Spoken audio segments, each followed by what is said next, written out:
When we take everything personally, we have a shitty life. The vast majority of the things you do in your world are about you and what's going on in your mind and what's happened in your history. Well, the same is true of other people. The vast majority, if not all of what they're doing, is not about you. It's about them.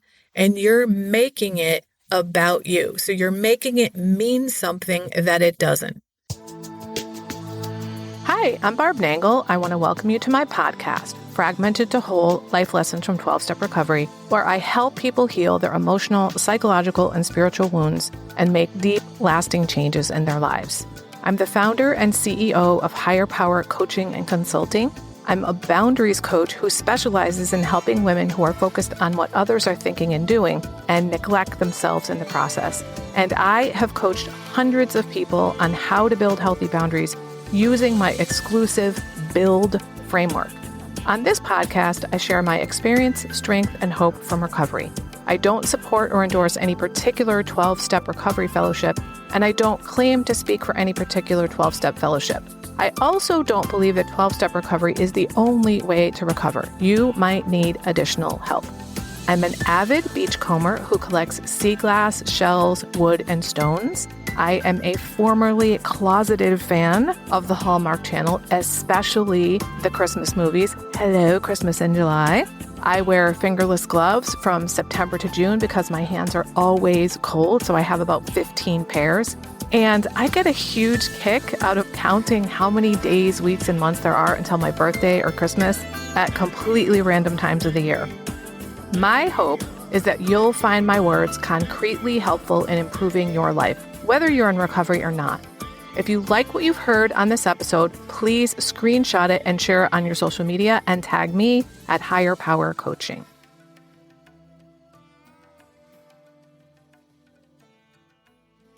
This is episode 233, How to Resolve Irreconcilable Differences, 2 Powerful Mind Shifts for Stronger Relationships. I had a conversation with a newcomer in recovery yesterday, and it was a perfect example of 2 concepts that I talk about all the time with my clients. One is let go of your expectations of others and meet your own needs. And 2, stop making things mean things that they don't. And guess what? I have podcast episodes on each of those topics, so I'll link those in the show notes. The situation was this. She and her boyfriend recently broke up, and they've decided to start trying again. And in the trying, she is going to stay with him on the weekends sometimes, and this is in the home where she used to live with him. Some of the issues they have include that they didn't see each other very often, and when they were living together, they often saw each other and dealt with the things that you have to do when you live in the same house, like chores and stuff. They weren't spending quality time as a couple romancing each other. And no relationship is going to be sustained if there's no attention to the relationship and to the romance. Now, one specific issue she mentioned that has come up repeatedly in their relationship is that she really wants him to clean the bathroom to her standards. Now, right now, while she's not permanently living there, she'd like him to clean the bathroom before she comes over. In fact, she doesn't just want him to clean. She wants him to want to clean. It's a common argument they've had over the years, and she ends up getting fucking pissed with him and lets him know. He said the other day, "You talk to me like I'm a child," and she admitted she does that, but she doesn't want to do that. However, she also feels justified because, in her words, dude, why can't you just clean the fucking bathroom? I told her, listen, I am not a very good housekeeper, so I'm on the other end of that conversation. And the conversation I've had over the years with roommates has been, if you have much higher cleanliness standards than I do, and you really want it to be that clean, then go ahead and clean it to your standards if that's what you really want. Now, if you're the neatnik in your relationship, your blood is probably boiling, having heard me say that. So let's just put a pin in that for a moment. This situation of hers is a perfect example of the concept, let go of your expectations of others and meet your own needs. If you have high cleanliness standards and it's super important for you to uphold them, then you get to uphold them yourself. You cannot turn other people into someone who has the same cleanliness standards as you. That's not a thing. That's called trying to control the uncontrollable, other people. Now, I have a great story to illustrate this. I think it was from Brooke Castillo of the Life Coach School that I heard this story. So Brooke tells this story about a client who was going to divorce her husband after 25 years. All through their marriage, he traveled 2 weeks out of every month, and he's a complete slob and she's a neatnik. And she'd been able to live with that for 25 years because at least 2 weeks out of every year, she had a nice, clean home. But he was about to retire, and she was like, there is no fucking way that I'm living with this man who's a damn slob. So Brooke says to the client, let me ask you this. Do you have a dog? And the client said yes. And Brooke said, does your dog shed? And the woman said yes. So Brooke asked, well, what do you do when your dog sheds? And she said, well, I vacuum. So Brooke asked, do you get mad at your dog for shedding? And she said, of course not. That's what dogs do. Then Brooke said, how about if you think of your husband being a slob as if he is shedding? It's just something that he does. He's not doing it to you. He's just a slob. What you've been trying to do for 25 years is turn him into a different person.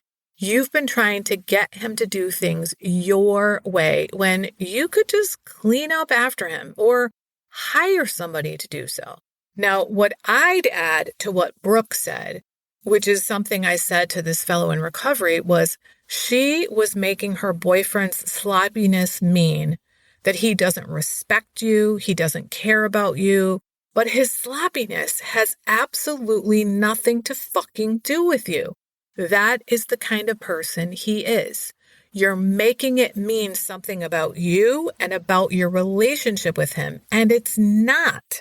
He was a slob before you started dating him, and he's a slob in other areas of his life too. So there's the evidence that it's not personal to you. So stop taking it personally. Remember the acronym we have in recovery, Q-tip, quit taking it personally? When we take everything personally, we have a shitty life. The vast majority of the things you do in your world are about you and what's going on in your mind and what's happened in your history. Well, the same is true of other people. The vast majority, if not all of what they're doing, is not about you. It's about them. And you're making it about you. So you're making it mean something that it doesn't. Now, here's something I also shared with her. I got it from the Gottman Institute. And if you're not already following them on social media, you should.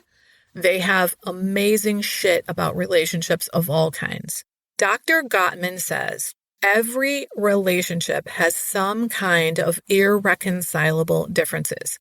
These are things like one person's an early riser, one person's a late riser, one person is sloppy, the other one's neat and tidy.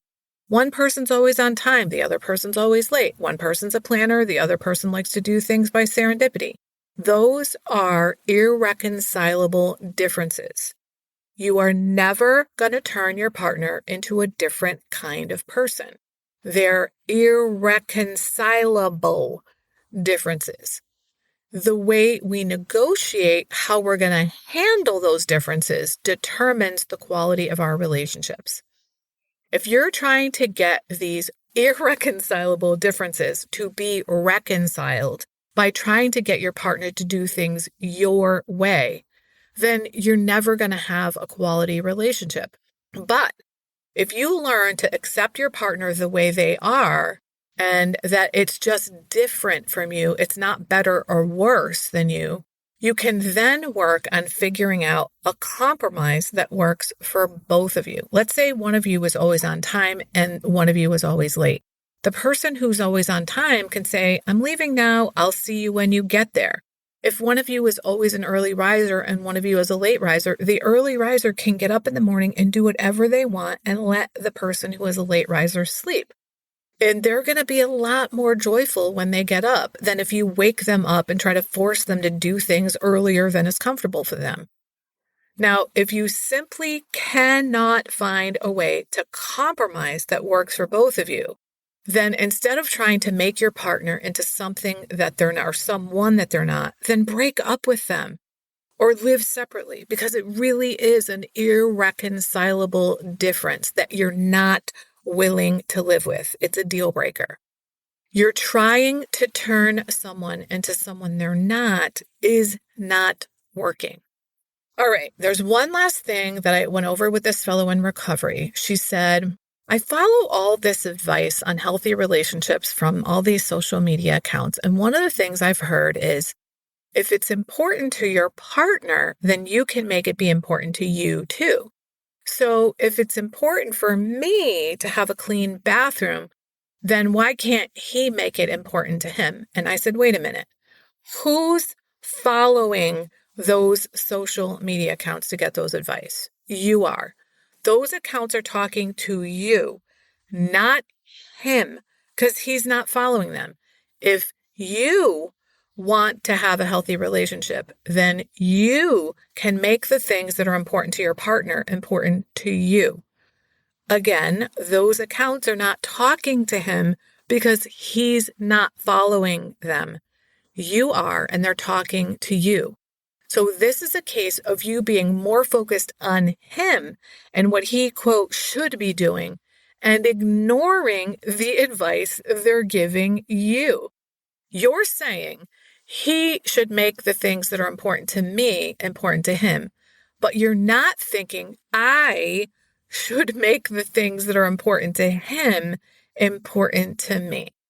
So I will sum this up by saying the last thing I said to her, which is, most of us believe that it only takes one person to change a relationship. The problem is that most of us believe that one person is not us. Well, here's the thing, people. The only person you can control is you. And it really only does take one person to change your relationship. And that person is you. I was recently reminded by a friend that when I first started recovery, I didn't feel lovable. I almost can't believe that I used to feel that way and that I kind of forgot something so profound because I truly love myself now. And I want that for everybody. If you don't love yourself, there's literally nothing that can make up for that. I created something exclusively for my private clients since many of them don't love themselves. And I've now opened up my private vault to share it with up to 10 people individually. It's called the Self-Love Sprint. You'll grow to love yourself and truly feel worthy so you can stop saying yes when you really want to say no. Stop neglecting yourself and putting everyone else first. Stop saying all kinds of nasty shit to yourself. That is not what people who love themselves and feel deserving do. You'll stop being afraid that others will think that you're selfish for taking time to care for yourself. This is also for you if you don't really know who you are because you've always been such a fucking chameleon. Go to higherpowercc.com/love sprint. Remember, I'm only offering 10 of these, so don't wait.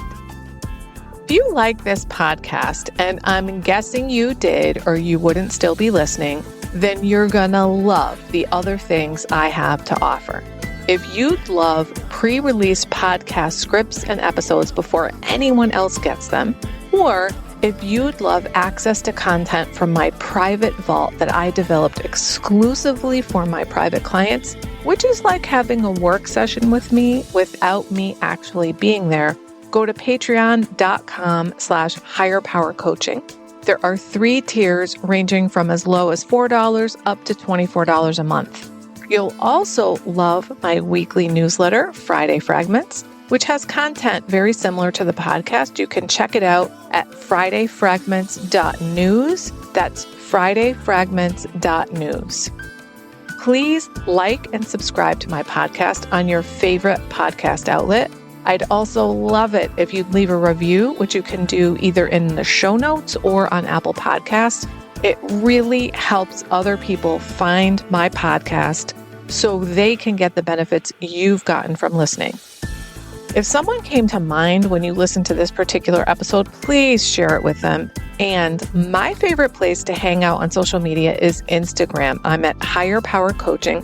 Please DM me there. I'd love to hear what you got from this episode. I run group and private coaching programs on building healthy boundaries.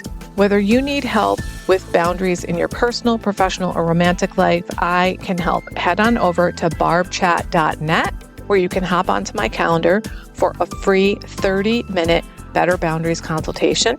My ideal client is someone who is ripe for change. If that's you, I would love to work with you. My goal with all my work is to help you make lasting changes in your life, like I've made deep, lasting changes in my life. Remember, it's never too late to recover. No one is beyond hope, and healing is possible. Thanks for listening.